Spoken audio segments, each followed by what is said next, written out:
Vous êtes-vous déjà demandé comment des pays extrêmement riches en ressources naturelles peuvent également compter parmi les plus pauvres du monde?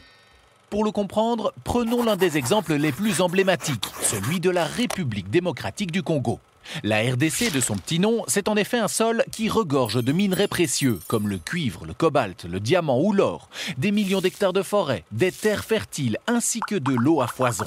Alors, comment expliquer que 3/4 de sa population vit avec moins de 2 € par jour et que plus de la moitié des Congolais et Congolaises souffrent de la faim? Ce n'est évidemment pas simple, mais l'histoire de sa dette nous apporte un élément de réponse. Cette histoire, la voilà. En 1960, la RDC accède à l'indépendance. Peu de temps après, la Belgique et la Banque mondiale mettent sur le dos du peuple congolais une partie des dettes qui avaient pourtant été contractées par la Belgique pour exploiter sa colonie. Un transfert de dette tout à fait illégal. Cette dette va bien vite exploser sous le règne de Mobutu, à qui les créanciers du Nord vont accorder des prêts sans modération. De l'argent qui contribuera avant tout à l'enrichissement personnel de Mobutu lui-même. Et ce, en toute connaissance de cause des créanciers. À la chute du dictateur, la dette de la RDC aura ainsi atteint l'invraisemblable somme de 13 milliards de dollars, soit 200% de son PIB de l'époque. Pour payer ses dettes, le pays continue de s'endetter auprès du Fonds monétaire international et de la Banque mondiale qui imposent leurs conditions. Baisse drastique des budgets de secteurs comme la santé ou l'éducation, considérés comme non productifs.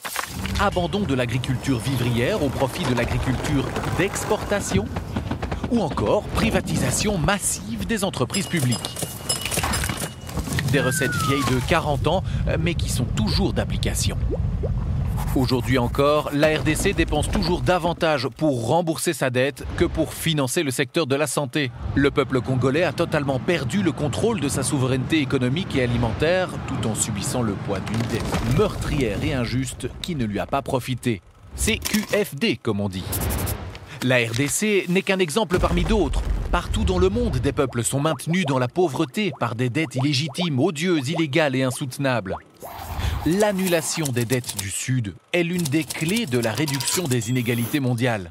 Faisons passer la vie avant la dette. Annulons les dettes meurtrières et injustes.